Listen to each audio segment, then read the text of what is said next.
देव म्हणजे न्यायाचे वसतिस्थान आहे. देवामध्ये न्यायाचे वास्तव्य असल्याने आपल्याला भीती वाटण्याची गरज नाही की तो आपल्याशी मनात येईल तसे वागेल. तो जे काही करतो ते प्रामाणिक आणि खरे असते. काय देवाच्या न्यायीपणावर आमचा विश्वास आहे? उपासना उपासना उपासना उपासना प्रभुजी करो उपासना प्रभुजी करो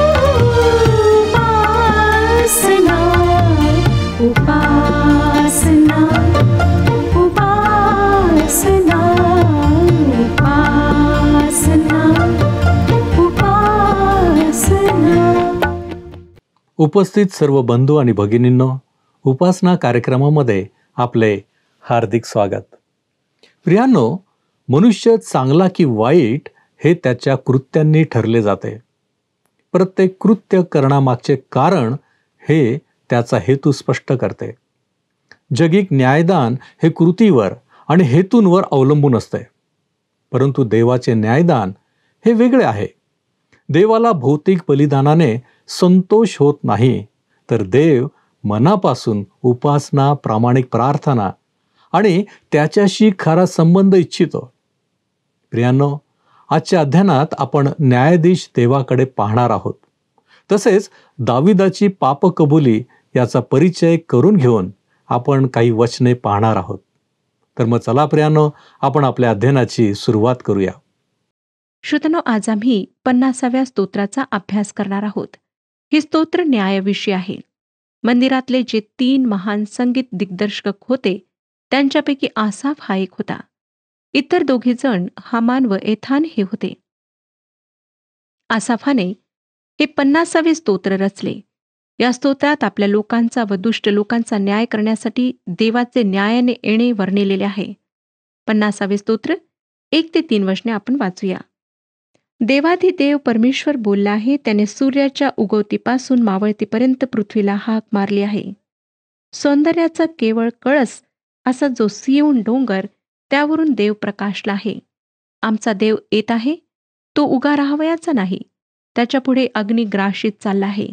त्याच्या भोवती मोठे वादळ सुटले आहे. स्तोत्राच्या या प्रस्तावनेवरून दिसून येते की अत्यंत सामर्थ्यशाली असा परमेश्वर येत आहे. श्रोत्यांनो, देवाच्या लेकरांना या गौरवी आगमनाची मोठी आशा आहे. एक दिवस ते देवाला पाहतील आणि ही गोष्ट विश्वासणाऱ्याकरिता सर्वात सुंदर गोष्टींपैकी एक गोष्ट आहे. 50व्या स्तोत्राचे 4 वचन आम्हाला सांगते, त्याने आपल्या लोकांचा न्याय करावा म्हणून तो वर आकाशास व पृथ्वीस हाक मारून म्हणतो. परमेश्वर जेव्हा न्याय करावयास येईल तेव्हा त्याचा न्याय सिद्ध करण्यासाठी तो अनेक साक्षीदारांना एकत्र करेल आणि तो जे काही करतो त्यामध्ये तो नीतिमान आहे हे तो सिद्ध करेल. 5वे वचन, ज्यांनी यज्ञ करून माझ्याशी करार केला आहे त्या माझ्या भक्तास माझ्याजवळ एकत्र करा. यज्ञाच्या द्वारे देवाशी करार करणारे लोक म्हणजे यहुदी लोक होत, इस्रायली लोक होत. रोमकरासपत्र याचा 12वा अध्याय 1 वचन सांगते, यास्तव बंधुजन हो, मी देवाच्या करुणामुळे तुम्हास विनवितो की तुम्ही आपल्या शरीराचा जिवंत, पवित्र व देवाला प्रिय असा यज्ञ करावा. ही तुमची आध्यात्मिक सेवा आहे. प्रिय श्रोत्यांनो, जे या वचनाप्रमाणे चालतात ते देवाचे भक्तही या 50व्या स्तोत्राच्या 5व्या वचनात समावेशित आहेत. हे माझे मत आहे. 50वे स्तोत्र 6वे वचन वाचूया. आकाश त्याची न्यायपरायणता प्रगट करीते, देव स्वतः न्याय करणारा आहे. प्रभू येशू ख्रिस्त स्वतः न्याय करणार आहे. त्याविषयी पवित्र शास्त्र आम्हाला योहान शुभवर्तमान 5वा अध्याय 22व्या वचनात सांगते, पिता कोणाचाही न्याय करीत नाही, तर सर्व न्याय करण्याचे काम त्याने पुत्राकडे सोपून दिले आहे. 7वे वचन, माझ्या लोकांनो ऐका, मी बोलत आहे. हे इस्रायला, मी तुला प्रतिज्ञापूर्वक सांगतो, मी देव तुझा देव आहे. श्रोत्यांनो, ह्या ठिकाणी परमेश्वर पुन्हा बजावून सांगत आहे की मी देव तुझा देव आहे. मंदिरात नित्याने जाऊन नेमून दिलेले विधी पार पाडणे हे परमेश्वराला मान्य नाही. त्याला तुमचे विधी नकोत, त्याला तुमचे हृदय हवे आहे. त्याच्या समागमे तुम्ही राहावे अशी त्याची इच्छा आहे.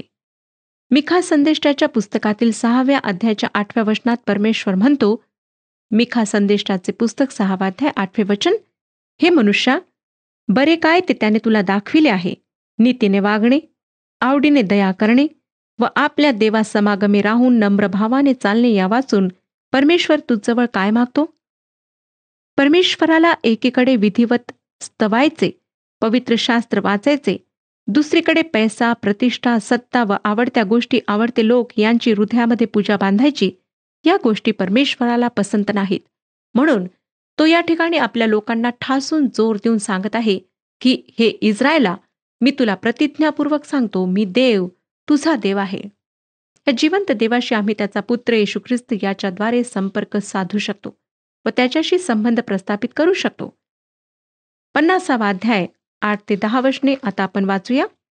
तुझ्या यज्ञासंबंधाने तर मी तुला बोल लावित नाही, तुझे होमबली माझ्यापुढे नित्य आहेतच. तुझ्या घरचा गोऱ्हा किंवा तुझ्या मेंढळ वाड्यातले बोकड मी घ्यावयाचा नाही, कारण वनातील सर्व पशु, हजारो डोंगरावरील गुरेढोरे माझी आहेत. श्रोत्यांनो, देव आपल्या लोकांना या वचनाद्वारे म्हणत आहे, तुम्ही माझ्यासमोर अर्पणे आणली तेव्हा तुम्हाला खरोखर असे वाटले का की तुम्ही मला काही देत आहात? तसे कसे होईल? कारण सर्व प्राणी व पशु माझ्या मालकीचे आहेत.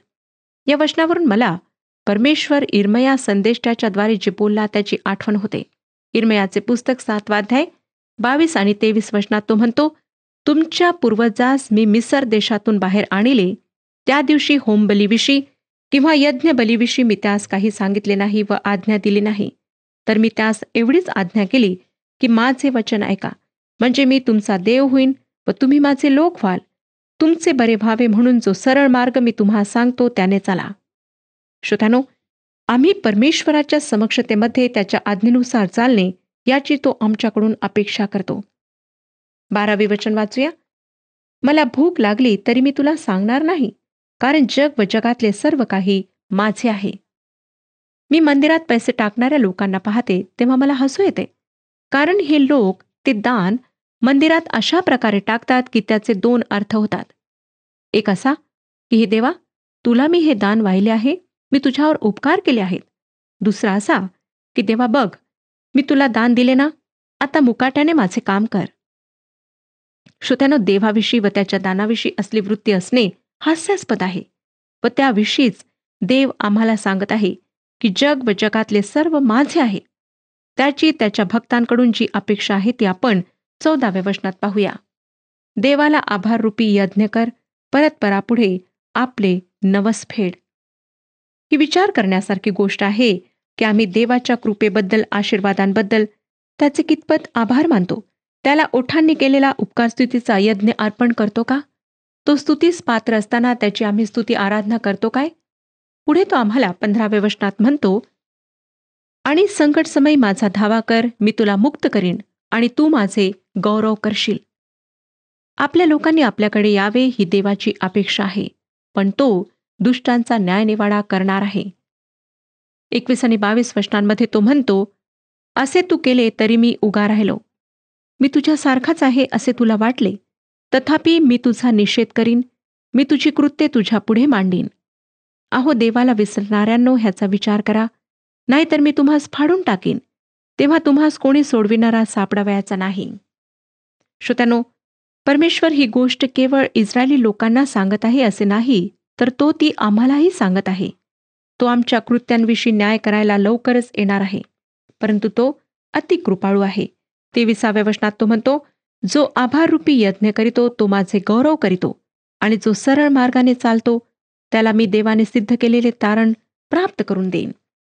मार्ग नीट करणे म्हणजेच आपली पापे कबूल करून येशू ख्रिस्ताला आपला तारणारा म्हणून स्वीकारणे, त्याच्याद्वारे देवाबरोबर समेट करून घेणे व देवाच्या साह्याने देवाच्या आज्ञा पाळणे होय. अशांसाठी प्रभू परमेश्वर तारण देईल असे हे वचन सांगते. आता श्रोत्यानो, आपण पवित्र शास्त्रातील एका अत्यंत महत्त्वाच्या स्तोत्राचा अभ्यास करणार आहोत, आणि माझा विश्वास आहे की या स्तोत्राद्वारे परमेश्वर आपणापैकी प्रत्येकाशी बोलणार आहे. हे स्तोत्र म्हणजे 51वे स्तोत्र. दाविदाने अनुतप्त हृदयाने रचलेले हे स्तोत्र आहे. स्तोत्रांच्या शीर्षकाविषयी काही शंका घेण्याचे आम्हाला कारण नाही, कारण ती देखील ईश्वर प्रेरित आहेत.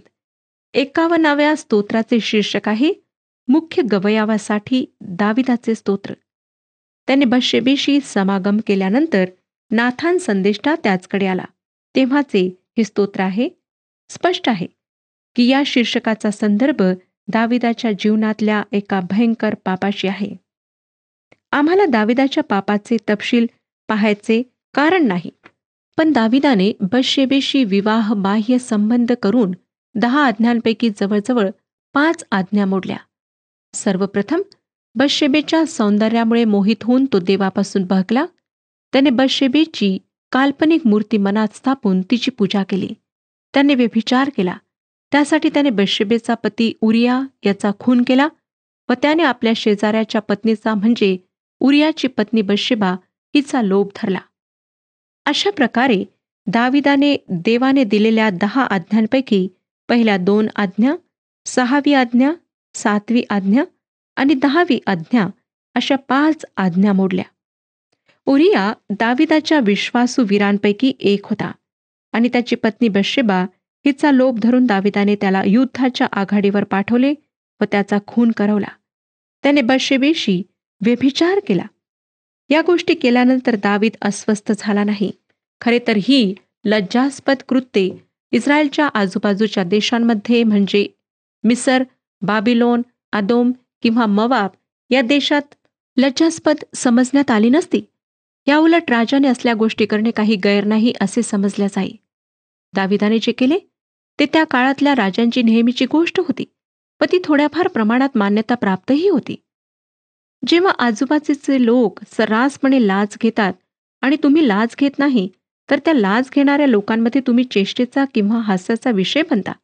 कारण लाच घेणे एक सराव, एक हक्क किंवा अधिकार समजला जातो. तसेच दाविदाच्या या भयंकर पातकाविषयी होते.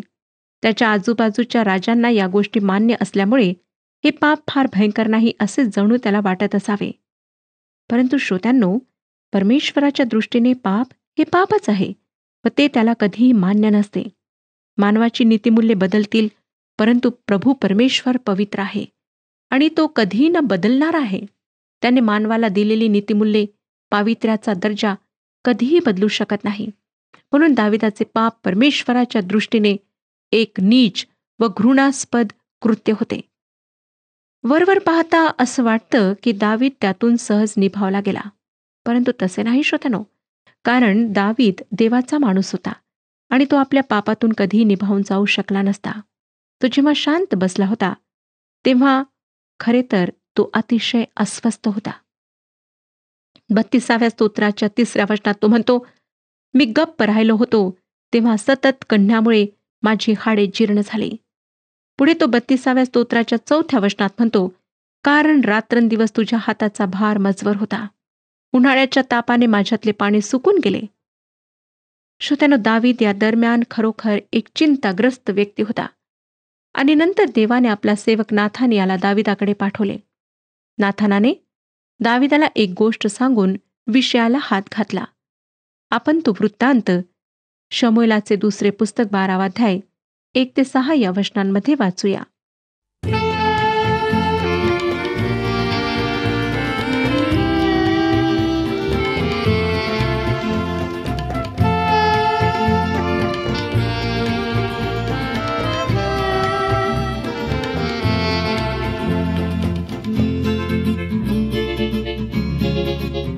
ख्रिस्त माझा तारणारा, मला वाटे प्रिय भाव.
शमूएलाचे दुसरे पुस्तक 12वा अध्याय 1 ते 6 ही वचने.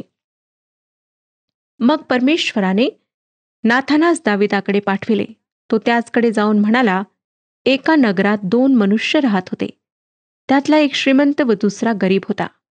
त्या श्रीमंत मनुष्याची मेंढरे व गुरे विपुल होती, पण त्या गरीबापाशी त्या लहानशा मेंढीखेरीज काहीच नव्हते. त्याने ती विकत घेऊन तिचे संगोपन केले होते. ती त्याचबरोबर व त्याच्या मुलाबाळांबरोबर लहानाची मोठी झाली.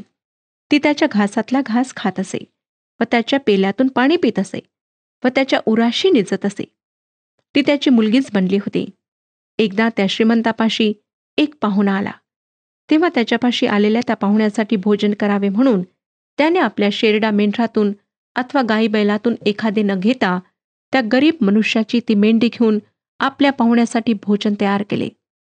हे ऐकून त्या मनुष्यावर दाविदाचा कोप भडकला व तो नाथानास म्हणाला, परमेश्वराच्या जीविताची शपथ, ज्या मनुष्याने हे काम केले तो प्राणदंडास पात्र आहे. त्याने हे कृत्य केले व त्याला काही दयामाया वाटली नाही म्हणून त्याने त्या मेंढीच्या चौपट बदला दिला पाहिजे. आणि असे झाल्यानंतर नाथान दाविदाकडे बोट दाखवून त्याला म्हणतो, तो मनुष्य तूच आहेस. नाथानाने जेव्हा हा आरोप केला तेव्हा दाविदासमोर प्रत्युत्तराचे 3 मार्ग होते.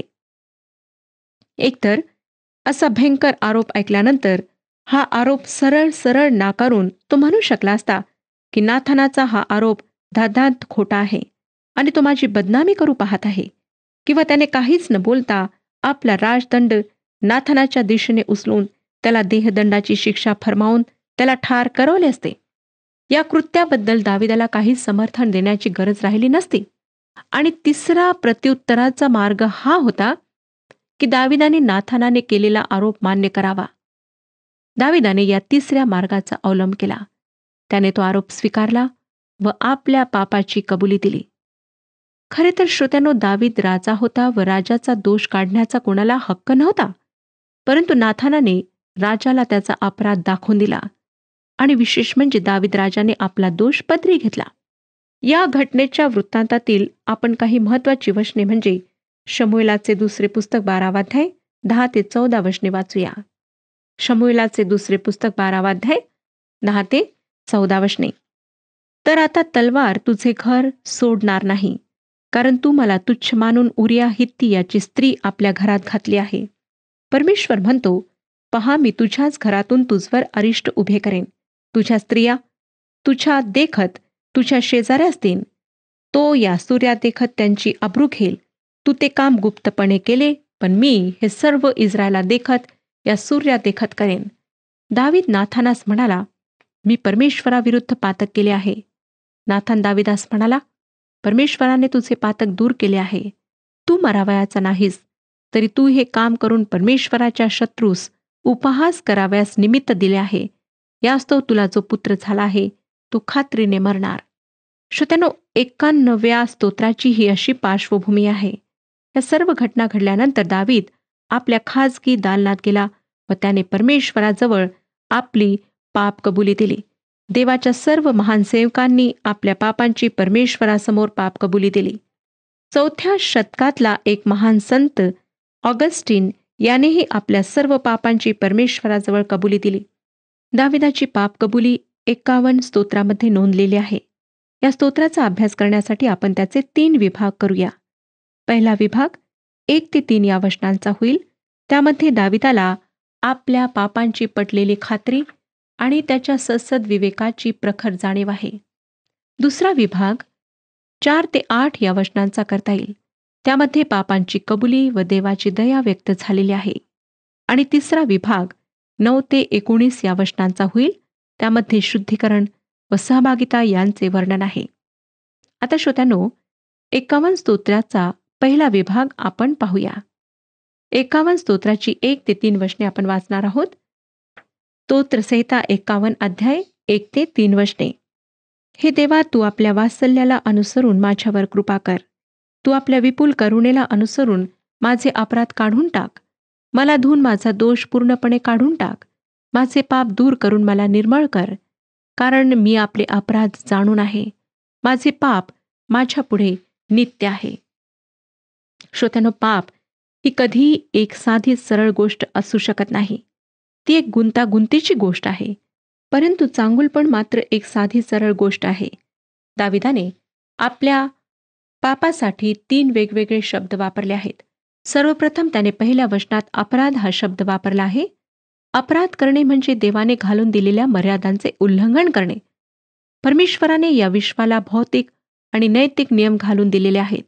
त्याने आम्हाला काही आध्यात्मिक नियम घालून दिलेले आहेत आणि कोणीही या नियमांचे उल्लंघन केले तर त्याला त्याचे भयंकर परिणाम भोगावे लागतात. त्या उल्लंघन करण्यालाच अपराध असे म्हणण्यात आले आहे. दाविदाने पापासाठी जो दुसरा शब्द वापरला आहे तो म्हणजे दोष होय. दोष म्हणजे एक मुळातच चुकीची असलेली गोष्ट. त्या गोष्टीचे काही समर्थन होऊ शकत नाही किंवा तिची क्षमा होऊ शकत नाही. ग्रीक शब्द हॅमॉर्शिया म्हणजे नेम चुकणे किंवा घालून दिलेल्या दर्जाप्रत न पोचणे. या दोष शब्दासाठी मूळ ग्रीक भाषांतरात हा शब्द वापरलेला आहे. म्हणजे आमच्यामध्ये मुळातच दोष आहे किंवा आम्ही मुळातच पापी आहोत म्हणून आम्ही देवाने नेमून दिलेला दर्जा गाठू शकत नाही व आपल्याविषयी पवित्र शास्त्र रोमकरास पत्र 3 अध्याय आणि 23व्या वचनात सांगते. रोमकरास पत्र 3 अध्याय 23 वचन, सर्वांनी पाप केले आहे व सर्व देवाच्या गौरवाला उणे पडले आहेत. त्यानंतर पापासाठी दाविदाने जो शब्द वापरला आहे तो पाप हाच आहे आणि पाप हे मुळातच वाईट आहे. ते कधीही चांगले असू शकत नाही. दाविदाला त्याने केलेल्या पापाची अतिशय तीव्र अशी जाणीव झाली. तिच्या तीव्रतेची कल्पना तुम्ही व मी करू शकत नाही. त्याने केलेले पाप त्याच्याकरिता घृणास्पद होते, शिसारी आणणारे होते. त्याच्या जाणीवेने त्याची सद्सद विवेक बुद्धी अतिशय अस्वस्थ झाली. त्याच्या आत्म्याला वेदना झाल्यात कारण त्याची सद्सद विवेक बुद्धी त्याच्याकडे बोट दाखवून त्याला त्याचा अपराध दाखवून देत होती. श्रोत्यानो, परमेश्वराने आम्हाला सद्सद विवेक बुद्धी याकरिता दिली आहे की तिच्यामुळे आम्हाला आमच्या अपराधांची चुकांची जाणीव व्हावी. आम्ही त्या चुका कबूल कराव्यात, सुधरवाव्यात. भावना असलेल्या प्रत्येक मानवाजवळ सद्सद विवेक बुद्धी असते.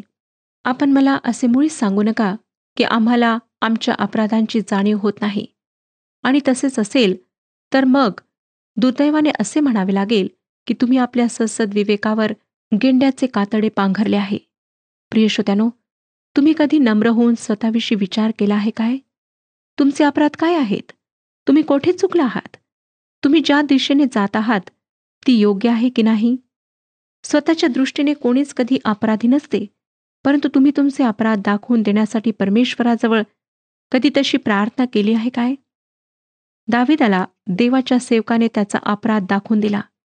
दाविदाच्या सद्सद विवेकाने त्याला टोचणी लावली आणि दाविदाने ती जाणीव नष्ट करण्याऐवजी परमेश्वरासमोर आपली पापे कबूल केलीत. त्याला आपल्या पापांची खात्री पटली आणि तो ती पदरी घेऊन परमेश्वराकडे गेला. तो काय म्हणतो ते 3 वचनात आपण वाचूया. तो म्हणतो, कारण मी आपले अपराध जाणून आहे, माझे पाप माझ्यापुढे नित्य आहे. श्रोत्यानो, त्याने ती पापाची टोचणी दाबून टाकली नाही, तर त्याने आपले पाप परमेश्वराजवळ कबूल केले. आज परमेश्वर फार गंभीरपणे आपणाशी बोलत आहे. त्याची हीच इच्छा आहे की जी काही गुप्त पापे आहेत ती आपण त्याच्यासमोर कबूल करावीत. कदाचित आपणाला वाटत असेल की ते पाप करीत असताना आपणाला कोणीच पाहिलेलं नाही. जे काही वाईट आपण केलेलं आहे त्याविषयी कोणीच जाणत नाही. परंतु श्रोत्यानो, परमेश्वराने आपणाला पाहिलेलं आहे. त्याला सर्व माहीत आहे. मग ते आपण अगदी गुडूप अंधारामध्ये केलेले असो किंवा आपण जेव्हा एकटे होता तेव्हा आपण केलेले आहे. आपली पापे कितीही भयंकर असली तरी त्या सर्व पापांची क्षमा देण्याकरिता परमेश्वर तयार आहे. त्याचकरिता त्याने आपल्या एकुलत्या एक पुत्राला ह्या जगात पाठवले. प्रभू येशू ख्रिस्त मानव देह धारण करून ह्या पृथ्वीवर आला. त्याने आम्हा सर्वांची पापे स्वतःवर घेतली आणि वधस्तंभावर प्राण दिला. पवित्र रक्त त्या वधस्तंभावर आमच्या पापांकरिता त्याने सांडवले. आज त्याच्यावर विश्वास ठेवा आणि त्याला आपला तारणारा म्हणून स्वीकारा. परमेश्वर आपणास नवीन जीवन देण्याकरिता तयार आहे. परमेश्वर आपणास सर्वांस आशीर्वाद देव.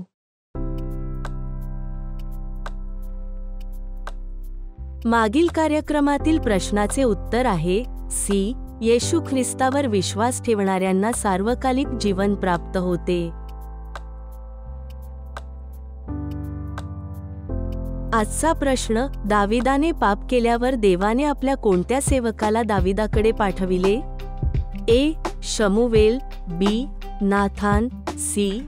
एली, डी. आसाफ.